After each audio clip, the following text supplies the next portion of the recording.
Bonjour à tous, dans cette vidéo, je vais vous expliquer quelles sont les précautions à respecter lors de la prise d'un traitement homéopathique.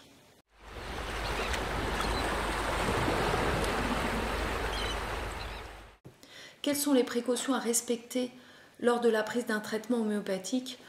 Il y en a finalement assez peu. Première précaution, évitez d'avoir quelque chose dans la bouche, de manger, de vous brosser les dents 15 minutes autour de la prise du traitement homéopathique.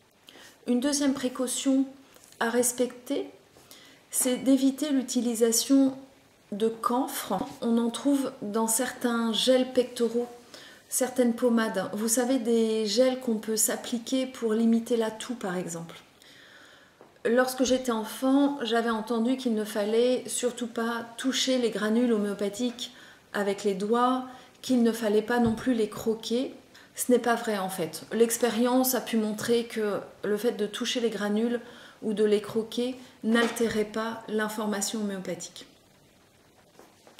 On me pose la question régulièrement de savoir si les traitements conventionnels pour traiter l'hypertension, le diabète ou autres pathologies pouvaient interférer avec un traitement homéopathique.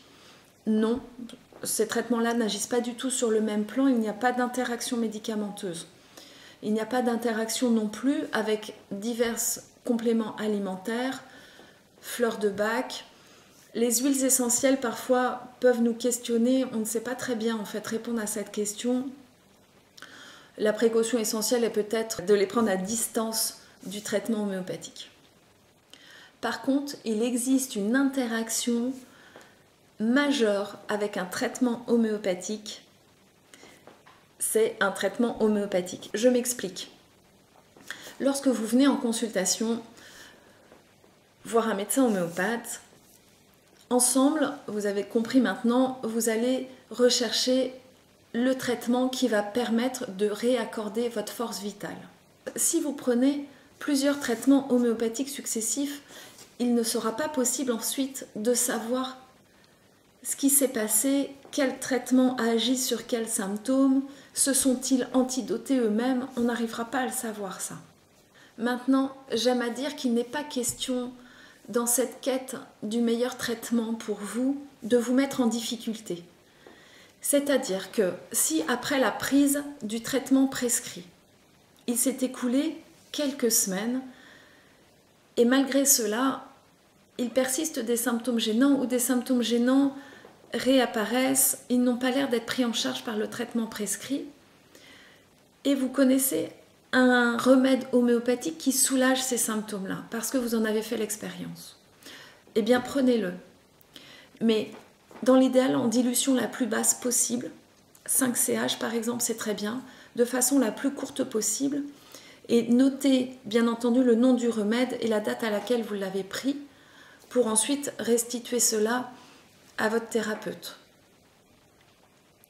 Également, ne pas se mettre en difficulté, c'est s'il vous arrive un accident par exemple, vous dévalez les escaliers chez vous, prenez de l'arnica et pareil, notez la date à laquelle ça s'est produit, prenez du 5 ou 7 CH et contactez votre médecin si jamais ça s'est produit peu après la prise du traitement qui peut être votre traitement de fond. Voilà, donc finalement assez peu de précautions autour de la prise d'un traitement homéopathique. Évitez de manger, d'avoir quelque chose dans la bouche dans les 15 minutes autour de la prise du traitement. Évitez de vous tartiner de baume pectoral à base de camphre dans les jours qui suivent la prise du traitement. Et évitez au maximum la prise de tout traitement homéopathique après avoir pris votre traitement prescrit par votre médecin. Voilà pour cette vidéo. Dans la prochaine, j'évoquerai le sujet de l'autoprescription en homéopathie. Je vous remercie.